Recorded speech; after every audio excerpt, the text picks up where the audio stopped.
大家平安。 Shalom saudara-saudari. 今天我们要从《使徒行传》第12章第1到12节来思考3个真理的要点。 Hari ini kita akan melalui kisah para rasul pasal 12 ayat 1 sampai 12 merenungkan satu kebenaran firman Tuhan. 第一就是我们要讨论苦难是属于信仰的一部分。 Pertama kita bersama merenungkan penderitaan adalah bagian daripada iman Kristen 第二 kita. 点，生死在主的手中。 Yang kedua yaitu hidup atau mati itu di tangan Tuhan. 第3点，我们祷告，神就动工。 Bagian ketiga kita belajar, kita berdoa, Allah akan bertindak. 我们一起来祷告。 Mari kita bersatu dalam doa. 亲爱的主，这时候我们要一起来聆听你的话语，求你自己高莫使用你2位仆人来传递你的话，保守我们每个人都能够听明白你的心意。谢谢你，赞美你，祷告，奉主耶稣基督的名，阿门。 Amin. 让我们先来看第一点， Mari kita bersama-sama melihat bagian pertama. 苦难是属于信仰的一部分。 Penderitaan adalah bagian daripada iman kita. 经文是《使徒行传》第12章第1到第4节， Nas Alkitab di dalam kisah para rasul pasal 12 ayat pertama sampai yang 让 keempat. 我们一起来读。 Mari kita bersama membacakannya. 那时，希律王下手苦害教会中几个人，用刀杀了约翰的哥哥雅各。他见犹太人喜欢这事，又去捉拿彼得。那时正是除酵节的日子，希律拿了彼得收在监里，交付4班兵丁看守，每班4个人，意思要在逾越节后把他提出来，当着百姓办他。 Kira-kira pada waktu itu Raja Herodes mulai bertindak dengan keras terhadap beberapa orang dari jemaat. Ia menyuruh membunuh Yakobus saudara Yohanes dengan pedang. Ketika ia melihat bahwa hal itu menyenangkan hati orang Yahudi, ia melanjutkan perbuatannya itu dan menyuruh menahan Petrus. Waktu itu hari raya roti tidak beragi. Setelah Petrus ditangkap, Herodes menyuruh memenjarakannya di bawah penjagaan 4 regu, masing-masing terdiri dari 4 prajurit. Maksudnya ialah supaya sehabis Paskah ia menghadapkannya ke depan orang banyak. 亲爱的弟兄姐妹，这段经文告诉我们，当时的教会开始受到来自这个政治势力的压迫。 Saudara-saudara sekalian, nas ini menceritakan kepada kita bahwa waktu itu gereja mulai mengalami tekanan dari kekuasaan politik. 希律王他以政治的势力来压迫教会，以及杀了雅各。 Raja Herodes pada waktu menggunakan kekuasaan politik untuk menekan gereja dan membunuh Yakobus. 为什么那个时候希律王要压迫教会以及杀了雅各呢？ Mengapa waktu itu Raja Herodes menekan orang Kristen dan membunuh Yakobus? 因为当时的犹太人不能够容忍基督徒的存在。 Karena waktu itu orang-orang Yahudi tidak bisa mentolerir keberadaan orang-orang Kristen. 那么希律王为了要讨好犹太人，就逼迫就杀害基督徒。 Demi untuk menyenangkan hati orang Yahudi, maka Raja Herodes itu menekan dan membunuh orang Kristen. 那么为什么这位希律王要讨好犹太人呢？ Mengapa Raja Herodes harus menyenangkan orang-orang Yahudi itu? 因为那个时候希律王是罗马政府委派他在犹太人地区做王的。 Karena Herodes pada waktu itu dia adalah raja yang ditugaskan oleh pemerintah Romawi untuk memerintah wilayah teritori Yahudi. 如果他要继续在犹太这个地区做王，那么他就是要讨好犹太人。 Jikalau dia mau terus bisa langgeng untuk menjabat sebagai pemerintah di Yahudi, maka dia harus menyenangkan hati orang Yahudi. 所以那个时候他把雅各杀了， Oleh karena itu dia langsung membunuh Yakobus, 又计划把这个彼得也杀了。 juga merencanakan untuk membunuh Petrus. 他希望这样做的时候呢，能够继续得到犹太人的支持。 Dia berharap dengan melakukan perkara ini, dia bisa terus menyenangkan, mendapat dukungan orang-orang Yahudi itu. 所以我们可以理解，那个时候希律王他杀这个雅各，然后把彼得抓起来，这不是突然的行动。 Oleh karena kita harus mengetahui bahwa bagaimana Raja Herodes itu membunuh Yakobus dan menangkap Petrus itu bukan kebetulan. 这是一种非常有系统性的计划， Ini ada sebuah rencana yang sistematis. 是一种系统性的罪恶。itu adalah sebuah dosa atau kejahatan yang sistematis terorganisir. 那圣经特别声明，希律王是在除酵节的这个期间捉拿了彼得。 Dan di dalam nas Alkitab hari ini secara khusus mencatat bahwa Raja Herodes menangkap Petrus pada hari raya roti tidak beragi. 为什么他要在这样除酵节来抓这个彼得呢？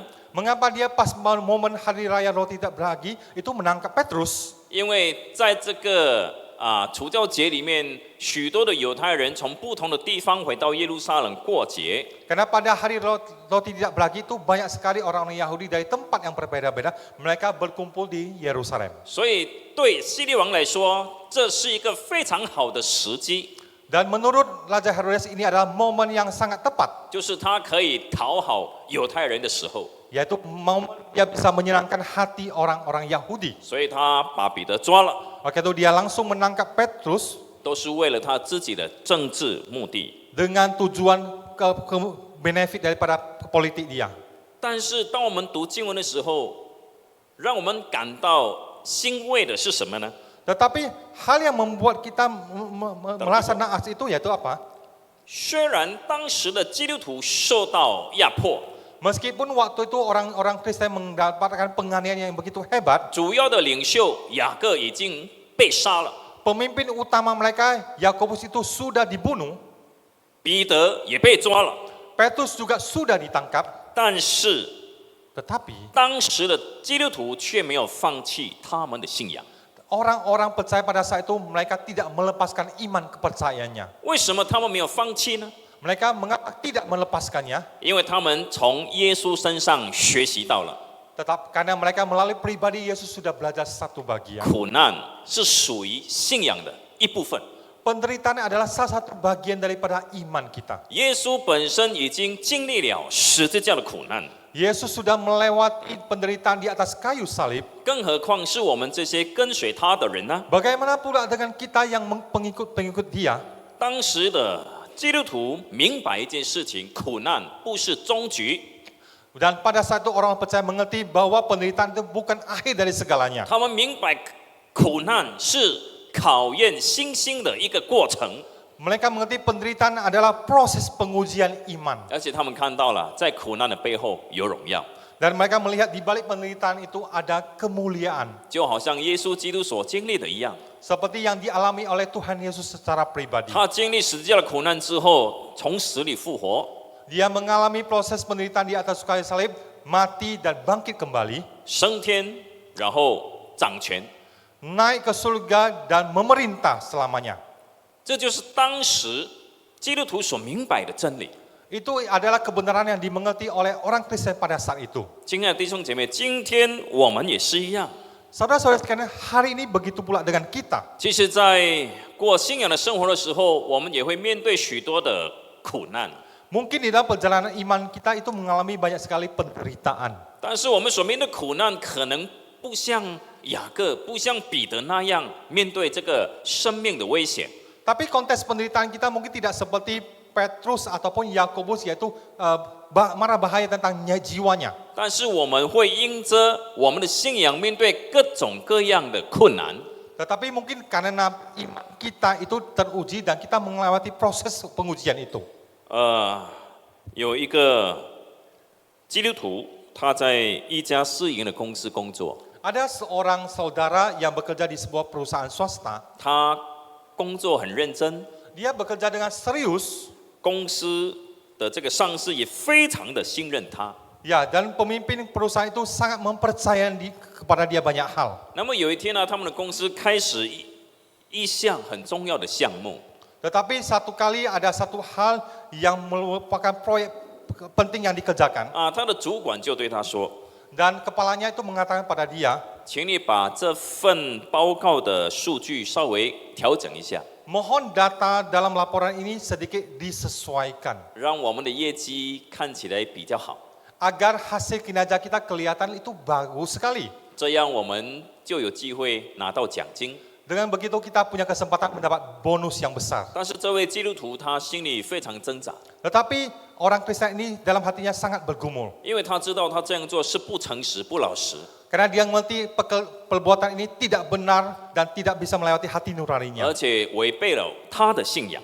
Dan juga mengingkari iman kerohaniannya. 他也非常清楚，如果他拒绝的话， Dan dia juga mengerti dengan jelas jika dia menolak melakukannya. 他很可能就会被边缘化， Dan dia mungkin akan mendapatkan disingkirkan. 他有可能失去了升职的机会， Dan dia juga akan kehilangan untuk naik jabatan. 甚至有可能被解雇。 Dan mungkin saja akan dipecat. 如果他妥协的话， Dan jikalau dia menyerah, 他可以很轻松的就得到利益。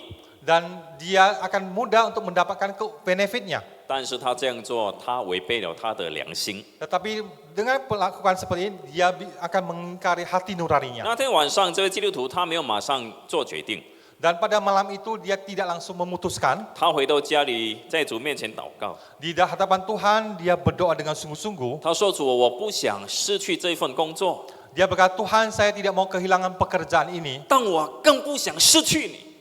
Tetapi saya lebih lagi tidak mau kehilangan engkau. 主，我求你帮助我， Saya minta engkau menolong saya 带领我。 dan pakai saya secara luar biasa. 第二天早上起来， Hari keduanya dia bangun, 他去上班， dia pergi bekerja, 他已经有决定了， dia sudah punya keputusan. 他选择诚实。 Dia memutuskan untuk jujur. 他对他的主管说 Dia berkata kepada atasannya, 对不起，我不能够改这个数据。 maaf saya tidak bisa merevisi hasil laporan ini. 很快的， Dengan begitu cepat 他很快就被调离了核心的项目。 dan dia begitu cepat langsung disingkirkan ke divisi yang lain. 一些的同事开始疏远他， Dan banyak sekali rekan kerja yang menjaga jarak dengannya lagi. 年终的评估表他得到低分 Hasil akhir dari laporan tahunan dia mendapatkan nilai yang rendah. 在那个时候他心里很难受。 Dalam hatinya begitu sangat sedih. 他对主说：“我坚持信仰，为什么我的日子反而更难呢？” Dia bertanya, mengapa saya bersikeras untuk mempertahankan iman saya, tapi hidup saya begitu susah. 但是不久之后， Tetapi tidak begitu lama, 他的公司被总部来审计， perusahaannya itu diaudit oleh yang bagian pusat, kantor pusat. 那个被修改的数据项目呢，被查出有问题了。 Proyek yang datanya itu sudah direduksi itu sudah ditemukan bermasalah. 他们发现，只有这位基督徒所做的报告是唯一真诚、没有问题的。 Mereka menemukan satu-satunya laporan yang ditulis oleh orang Kristen ini itu sebenarnya tanpa masalah. 结果呢，他的主管就被调查。 Pada akhirnya Pak atasan dia itu diperiksa, diinterogasi. 那个时候，他的公司每一个职员重新开始看重诚信这个问题。 Dan akhirnya perusahaan itu rekan kerja sudah memperhatikan tentang hal ini dengan baik-baik. 更重要的呢，这位基督徒也因着他的诚信，他被提拔了。 Dan yang paling penting yaitu orang Kristen ini akhirnya ketegaran dia, integritas dia diangkat kembali. 其中有一个同事就私下对他说 Dan salah satu daripada rekan kerjanya itu berkata kepada dia, 他说我当初笑你太傻了， pada awalnya saya menertawakan Anda itu bodoh sekali. 但现在我明白你的选择是对的。 Dan akhirnya sekarang saya mengerti bahwa pilihan Anda itu tepat. 亲爱的弟兄姐妹，这个小故事告诉我们什么呢？ Saudara-saudara sekalian, cerita kecil ini menceritakan kepada kita tentang hal apa? 第一，信仰的考验常常发生在每天的小选择里面。 Yaitu ujian iman itu seringkali terjadi dalam pilihan-pilihan kecil. 我们不需要去面对生死的问题， Kita tidak perlu menghadapi hidup mati. 我们只是要做一个选择：我今天要不要说谎？ Kita hanya bisa memutuskan hari ini saya mau berbohong atau tidak. 我今天要不要与罪恶妥协？ Apakah saya mau menyerah dengan dosa? 第二呢，我们也看到什么呢？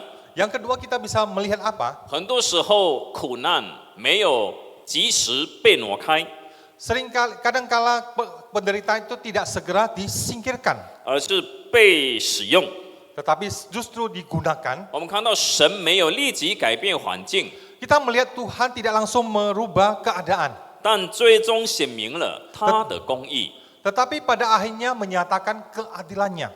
当我们坚持信仰的时候， Sewaktu kita teguh dalam iman 我 kita, 们的生命就能够成为别人的见证。 hidup kita akan menjadi kesaksian bagi banyak orang. 弟兄姐妹，很多人不是因为听到才愿意相信主耶稣的， Saudara-saudara sekalian, selingkali orang bukan karena mendengar khotbah makanya dia bisa percaya pada Tuhan, 人是看我们怎么过生活， tetapi melihat bagaimana kita menjalankan hidup kita. 是我们的生命美好的见证，深深的吸引别人来跟随主耶稣。 Karena hidup kita yang bercahaya benar-benar ikut Tuhan, maka mereka melakukannya. 阿门。 Amin enggak? 第二点，生死在主的手中。 Yang kedua, hidup atau mati itu di tangan Tuhan. 经文记载在《使徒行传》12章第5到11节。 Nas Alkitab di dalam Kisah Para Rasul pasal 12 ayat 5 sampai yang ke-11. 让我们一起来读。 Mari kita membacakannya. 于是彼得被囚在监里，教会却为他切切的祷告神。希律将要提他出来的前一夜，彼得被2条铁链锁着，睡在2个兵丁当中，看守的人也在门外看守。忽然有主的一个使者站在旁边，屋里有光照耀，天使拍彼得的肋旁，拍醒了他，说：“快快起来！”那铁链就从他手上脱落下来。天使对他说：“束上带子，穿上鞋。”他就那样做。天使又说：“披上外衣，跟着我来。”彼得就出来跟着他，不知道天使所做的是真的，只当见了异象。过了第1层、第2层的监牢，就来到临街的铁门，那门自己开了。他们出来，走过一条街，天使便离开他去了。彼得醒悟过来，说：“我现在真知道主差遣他的使者，救我脱离希律的手和犹太百姓一切所盼望的。” Demikianlah Petrus ditahan di dalam penjara, tetapi jemaat dengan tekun mendoakannya kepada Allah. Pada malam sebelum Herodes hendak menghadapkannya kepada orang banyak, Petrus tidur di antara 2 orang prajurit, terbelenggu dengan 2 rantai. Selain itu, prajurit-prajurit pengawal sedang berkawal di muka pintu. Tiba-tiba berdirilah seorang malaikat Tuhan dekat Petrus dan cahaya bersinar dalam ruang itu. Malaikat itu menepuk Petrus untuk membangunkannya. Katanya, "Bangunlah segera." Maka gugurlah rantai itu dari tangan Petrus. Lalu kata malaikat itu kepadanya, "Ikatlah pinggangmu dan kenakanlah sepatumu." Ia pun berbuat demikian. Lalu malaikat itu berkata kepadanya, "Kenakanlah jubahmu dan ikutlah aku." Lalu ia mengikuti malaikat itu keluar dan ia tidak tahu bahwa apa yang dilakukan malaikat itu sungguh-sungguh terjadi. Sangkanya ia melihat suatu penglihatan. Setelah mereka melalui tempat kawal pertama dan tempat kawal kedua, sampailah mereka ke pintu gerbang besi yang menuju ke kota. Pintu itu terbuka dengan sendirinya bagi mereka. Sesudah tiba di luar, mereka berjalan sampai ke ujung jalan. Dan tiba-tiba malaikat itu meninggalkan dia, dan setelah sadar akan dirinya, Petrus berkata, "Sekarang tahulah aku benar-benar bahwa Tuhan telah menyuruh malaikatnya dan menyelamatkan aku dari tangan Herodes dan dari segala sesuatu yang diharapkan orang Yahudi." 我相信，当我们读到这段经文的时候，心里会感到特别的兴奋， Saya yakin sewaktu Anda membaca nas ini, hati Anda akan bersukaria. 因为我们看到神迹发生了， Karena kita melihat ada perkara mujizat terjadi. 上帝使用天使释放彼得， Tuhan melalui malaikat melepaskan Petrus. 这是一个很特别的神迹。 Ini adalah mujizat yang luar biasa. 我想，我们每个人都很希望经历这一般的神迹， Saya yakin kita semua pengen mendapatkan mujizat seperti ini. 有一种超自然的经验。 Ini adalah pengalaman yang supranatural. 那彼得那个时候，在整个过程里面，他都不敢相信这是真的。 Petrus pada saat itu tidak mengira ini ada sesuatu pengalaman yang benar-benar 他 nyata. 还以为自己是在做梦， Dia merasa itu hanya sebuah mimpi 或者看到异象， atau melihat sebuah penglihatan. 一直到天使把他平安的走出监牢的时候， Sampai malaikat itu membawa dia keluar daripada penjara, 他才明白，原来不是在做梦，原来不是看到异象，是真的。 Dan dia baru sadar rupanya bukan sebuah mimpi atau sebuah penglihatan, tapi benar-benar nyata terjadi. 是上帝的天使救了他。 Karena malaikat Tuhan telah menolong dia. 弟兄姐妹， Saudara-saudari sekalian, 当我们读到这里的时候，会不会觉得有点奇怪？ dan waktu kita membaca bagian ini mungkin merasa aneh. 为什么雅各被杀了？为什么上帝没有释放雅各呢？ Dan sebelumnya itu Yakobus dibunuh. Mengapa Tuhan tidak menyelamatkan Yakobus? 两个都是主要的领袖。 Dua-dua ini adalah pemimpin inti. 雅各被抓的时候就被杀了， Yakobus ditangkap dan langsung dibunuh. 彼得被抓了，但是神释放了他。 Petrus ditangkap tetapi Tuhan melepaskan dia. 雅各和彼得到底有什么不同？ Apa perbedaan Yakobus dengan Petrus? 是不是因为上帝更爱彼得，不更爱雅各吗？ Apakah Tuhan lebih mengasihi Petrus dibandingkan Yakobus? 是不是？ Betul nggak? 当然不是。 Bukan begitu. 上帝爱彼得，上帝也同样爱雅各。 Tuhan mengasihi Petrus juga mengasihi Yakobus. 上帝救彼得，没有救雅各，当然有他自己的美意。 Tuhan punya rencana indah meskipun dia menyelamatkan Petrus dan tidak meloloskan Yakobus. 如果上帝要救雅各，可以不可以啊？ Jikalau Tuhan mau menyelamatkan Yakobus, mungkin enggak? 可以吗？ Mungkin. 肯定可以。 Pasti bisa.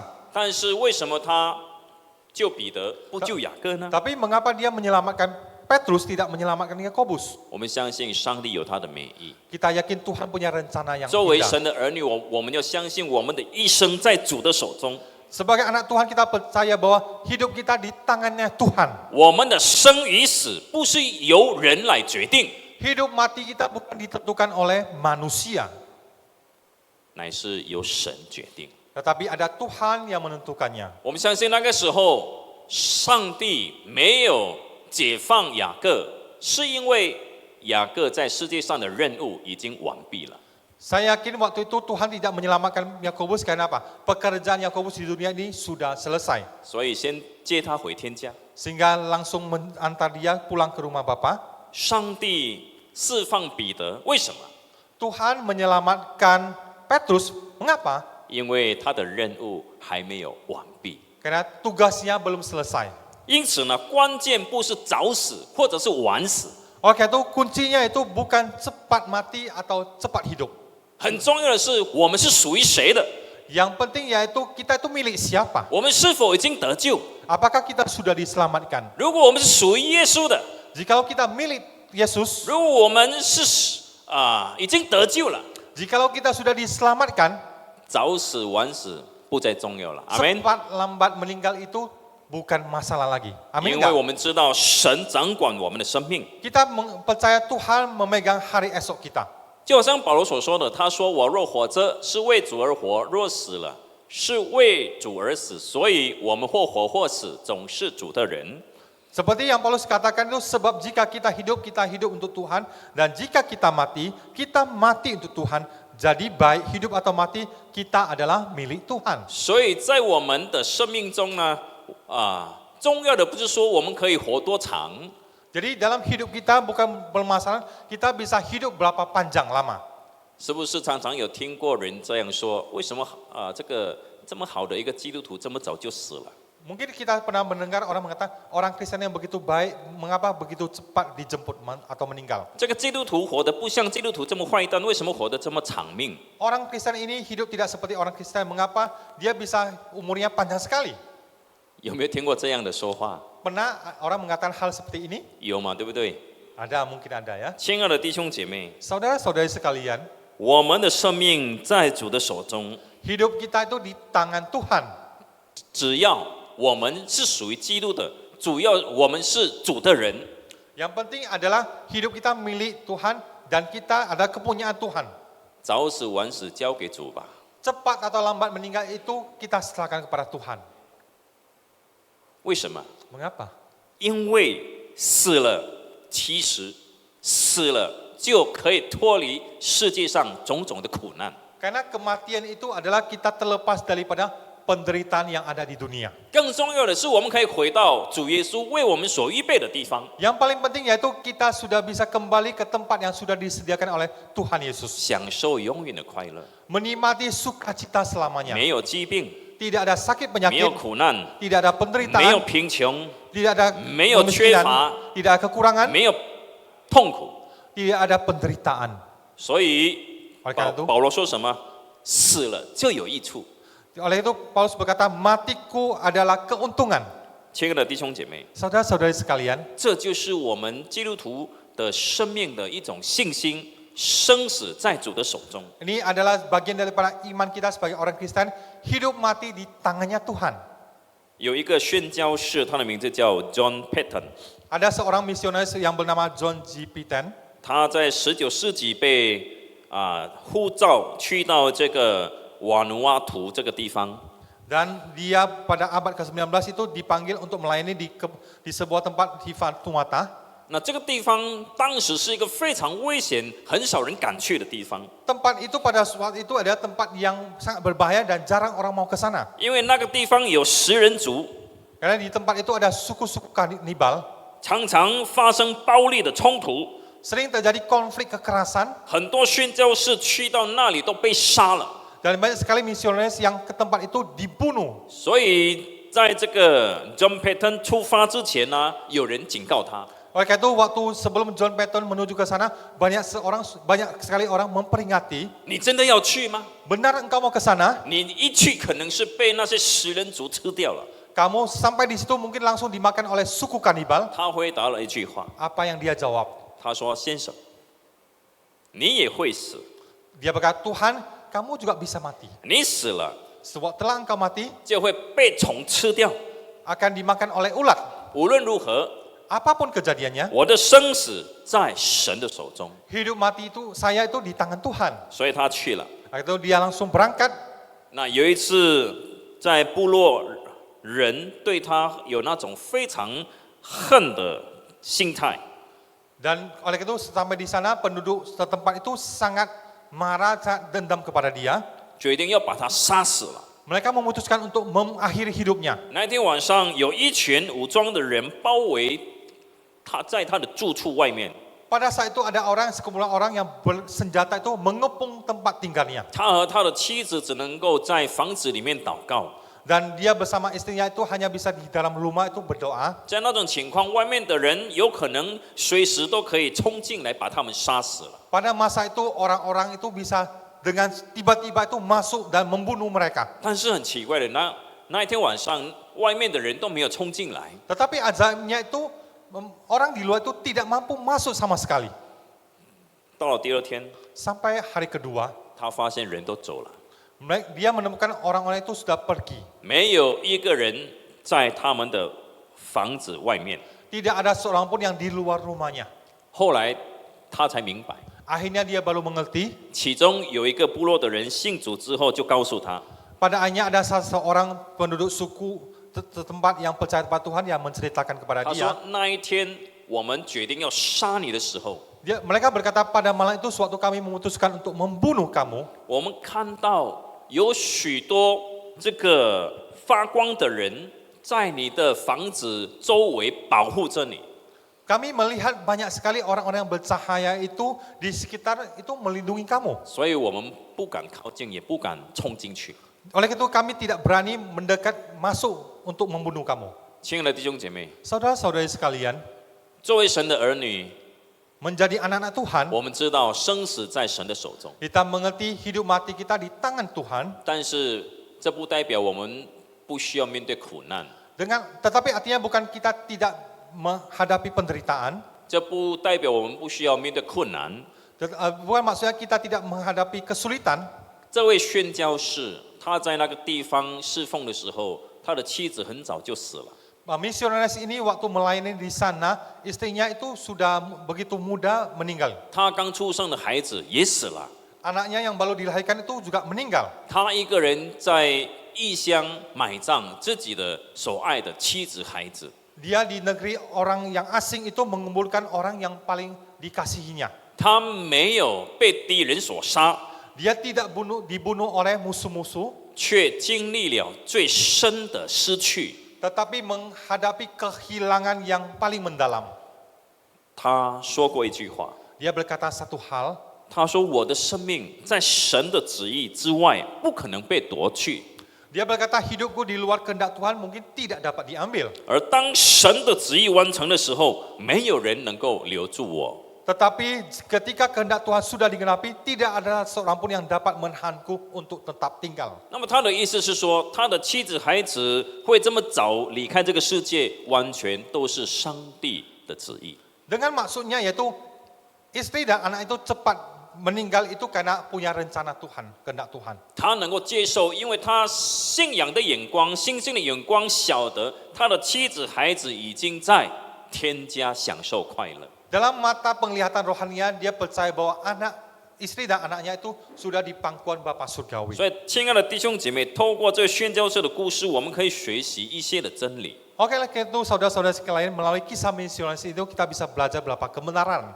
我们的生与死不在于环境来决定， Hidup mati kita tidak ditentukan oleh kondisi lingkungan, 而是在神的主权当中。 tetapi dalam kedaulatan Tuhan kita. 我们所面对的危险不一定会夺走我们的生命， Bahaya yang kita lewati hadapi itu tidak bisa menyebabkan kematian kita. 我们在一个安全的地方也不能够这个保证我们不会出问题，不会死。 Dalam kondisi lingkungan yang aman itu juga tidak menjamin keselamatan jiwa nyawa kita. 神的保守不等于没有苦难， Pelindungan Tuhan tidak berarti tanpa penderitaan. 神与宣教士同在，但他也面对许多的苦难。 Tuhan beserta dengan misionaris ini, tetapi dia juga melewati banyak sekali penderitaan. 这位宣教士他被保护，没有被敌人所杀， Misionaris ini dilindungi dan tidak dibunuh oleh musuh-musuhnya, 但他却要经历失去亲人的痛苦。 tetapi dia melewati penderitaan yaitu kehilangan orang yang paling dekat dengan dia. 为什么他能够坚持下去？为什么他心里有平安？ Mengapa dia bisa terus bertahan dan hatinya penuh dengan damai sejahtera? 因为他有准确的信念。 Karena dia punya hati yang yakin, konsep iman yang benar，生死在神的手中， hidup mati itu di tangannya Tuhan. 上帝掌权， Tuhan yang berdaulat, 不是环境改变，而是心里确信。 bukan dipengaruhi oleh lingkungan tetapi imannya. 无论生或者是死，我们都在主的手中。 Meskipun hidup atau mati itu ada di tangannya Tuhan. 所以今天我们也能够这样的相信。 Oleh itu hari ini kita juga bisa percaya, 可能我们的环境不好， mungkin kondisi lingkungan kita tidak baik. 我们面对不公平， Kita menghadapi ketidakadilan, 我们面对不同的苦难。 kita menghadapi kesulitan yang bermacam-macam. 只有我们相信上帝是公义的，是信实的， Kita percaya Tuhan itu adil, 生命在他手中， hidup itu di tangan Tuhan, 我们就能够平安。 kita punya damai sejahtera. 第三点， Yang ketiga, 我们祷告，神就动工。 kita berdoa sehingga Allah bertindak. 刚才在第5节告诉我们，彼得被囚在监牢里的时候，教会切切的为他祷告。 Tadi kita membaca di ayat kelima itu bagaimana sewaktu Petrus ditahan di dalam penjara, itu jemaat-jemaat itu berdoakan dia. 而我相信，教会为彼得祷告不是1天2天的事情， Saya yakin gereja mendoakan jemaat mendoakan bagi dia itu bukan hanya 1-2 hari 是 saja, 每一天都在为彼得祷告。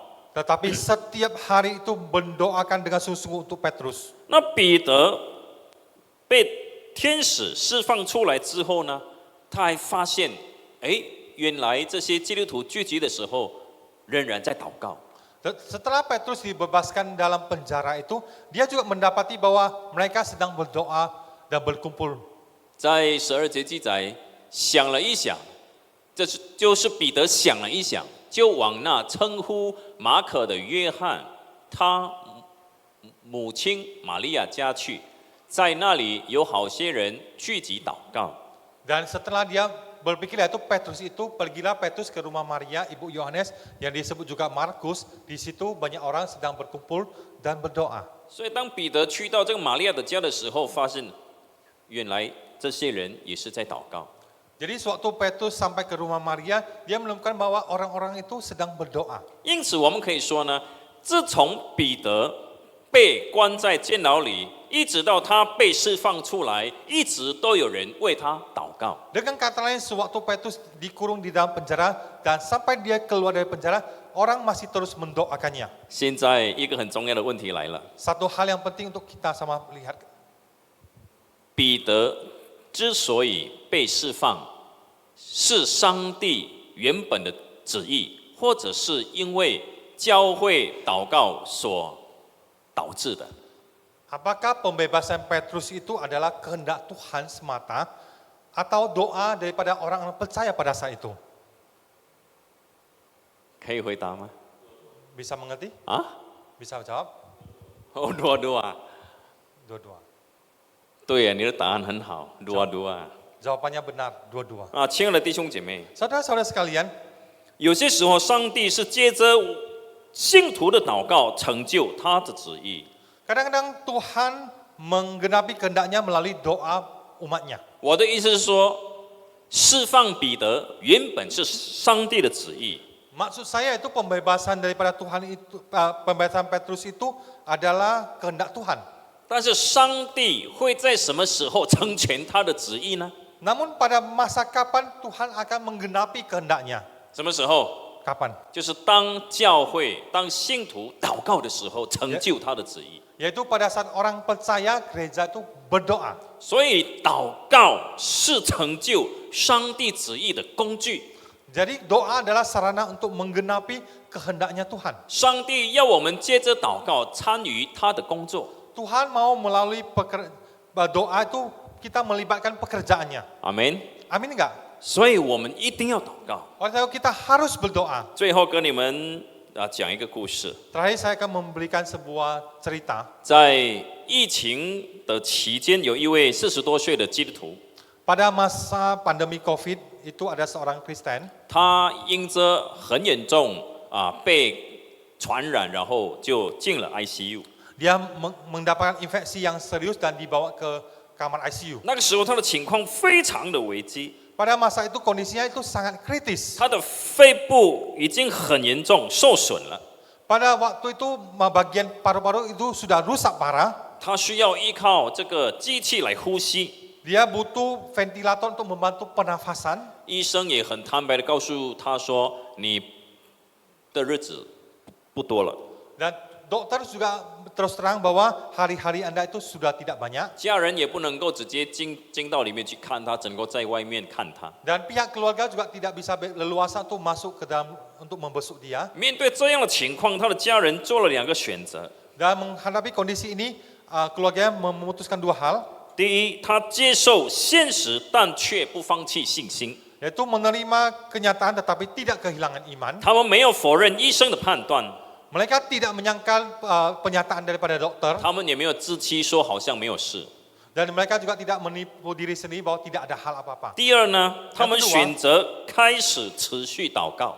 Dan mereka pilihan kedua, mereka memutuskan untuk terus berdoa. 家人每天有固定的时间祷告， Dan pihak keluarga memutuskan setiap ada waktu untuk berdoa bersama-sama. 教会的弟兄姐妹也为他祷告， Jemaat di gereja juga mendoakannya 有人甚至为他禁食祷告。 dan ada juga orang yang berdoa puasa mendoakannya. 祷告可能是很简单的说：“主啊，若你愿意，请你医治他；若不是，也赐我们力量去面对。” Doa mereka sederhana, Tuhan jika engkau berkenan sembuhkan dia, jika tidak berikan kami kekuatan untuk menghadapinya.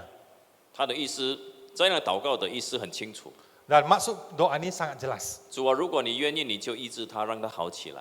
Tuhan jika engkau berkenan, engkau cepat sembuhkan dia. 但是如果他一定要离开世界，你给我们力量，能够接受这样的事实。 Tetapi dia jikalau tidak disembuhkan, engkau harus berikan kami kekuatan supaya kami bisa menghadapi kenyataan ini. 但是奇迹发生了， Tetapi mujizat terjadi. 几天之后，情况虽然没有很明显的改善， Beberapa hari kemudian, meskipun keadaan masih belum menunjukkan perbaikan yang berarti, 但是大概1个礼拜之后呢，医生开始发现了， dan tetapi sekitar 1 minggu sudah ada kelihatan 哎， hasilnya. 指标开始慢慢稳定下来， dan kondisinya tuh sudah kelihatan wujud ya, stabil. 他的眼正下降，呼吸的这个能力开始慢慢的恢复。 Peradangan dia itu menurun dan pernafasan dia udah pelan-pelan pulih kembali.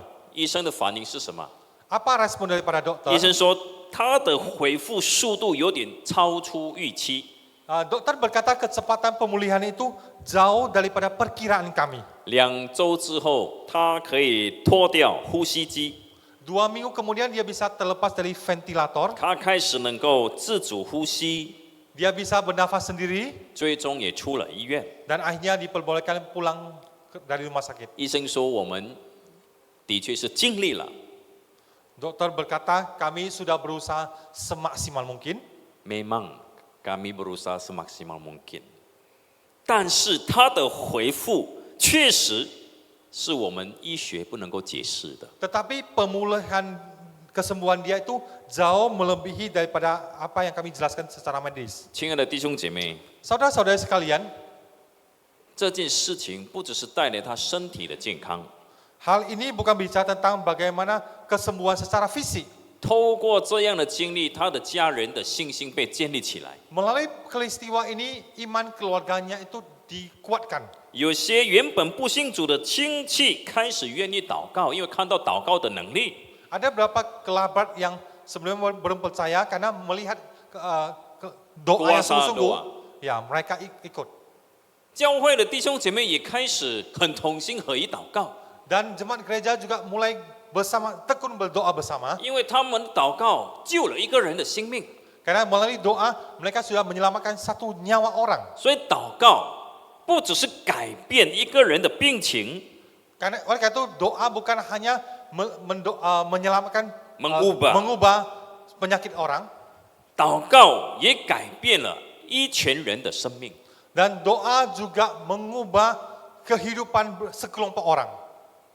很多人愿意祷告， Ada orang yang mau berdoa 很多人的信心被建立起来， supaya imannya itu dikembangkan 是因为祷告。 karena doa. 所以，亲爱的弟兄姐妹， Maka itu saudara-saudara sekalian, 来到结尾，我希望大家记得这3件事情。 sebagai penutup saya minta kita mengingat 3 hal ini. 第一， Pertama, 苦难是属于信仰的一部分， penderitaan adalah bagian daripada iman. 所以希望我们不要因这苦难而离开上帝。 Oleh karena itu kita jangan melalui penderitaan kita meninggalkan Tuhan. 第二，生死在主的手中， Yang kedua, hidup mati ada di tangannya Tuhan. 所以弟兄姐妹，我们不用怕来自人的威胁， Oleh karena itu kita tidak perlu takut terhadap ancaman daripada manusia. 我们要信靠掌控生命的上帝。 Tetapi kita percaya pada Tuhan yang memegang kendali atas hari esok kita. 第三，我们祷告，神就动工。 Yang ketiga, kita berdoa maka Tuhan bertindak. 希望我们每一天继续祷告， Saya harapkan kita bisa setiap hari kita terus berdoa. 相信祷告能够带来改变。 Percaya doa akan membawa perubahan. 阿门。 Amin. 一起祷告。 Mari kita bersatu dalam doa.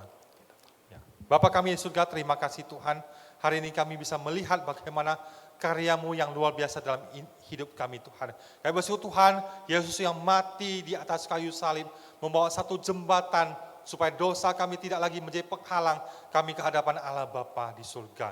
Kami bersyukur Tuhan, melalui doa kami bisa menyampaikan segala hal, segala pergumulan kami, segala hal yang kami lewati baik suka duka kepadamu Tuhan. Kami mau gunakan kesempatan yang indah ini Tuhan, karena melalui doa itu mengubah keadaan. Doa itu menggenapi rencana Tuhan yang baik dalam hidup kami. Kami juga percaya Tuhan, melalui doa Tuhan ada kebangunan rohani bukan hanya terhadap diri kami juga, tetapi banyak sekali jiwa-jiwa yang dimenangkan. Tuhan ajar kami Tuhan. Tuhan bentuk kami Tuhan.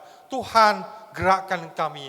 Bakar kami dengan api Roh Kudus-Mu Tuhan. Sehingga setiap jemaat-Mu, baik yang di tempat ini maupun yang sedang mengikuti secara online, Tuhan pimpin setiap daripada kami. Sehingga hidup kami menjadi seorang pendoa, seorang yang dekat dengan Tuhan, seorang yang mencari kehendak Tuhan dimanapun kami menjalankan dan memutuskannya. Terima kasih Tuhan untuk kesempatan yang indah. Kiranya firman-Mu yang telah ditabur ini senantiasa berbuah dalam setiap hidup kami. Dan kami bisa mengaplikasikannya dalam setiap persoalan hidup kami. Terima kasih Tuhan, kami akan melanjutkan firman Tuhan ini dengan doa-doa syafaat. Minta Roh Kudus Tuhan yang tetap sertai kami semuanya.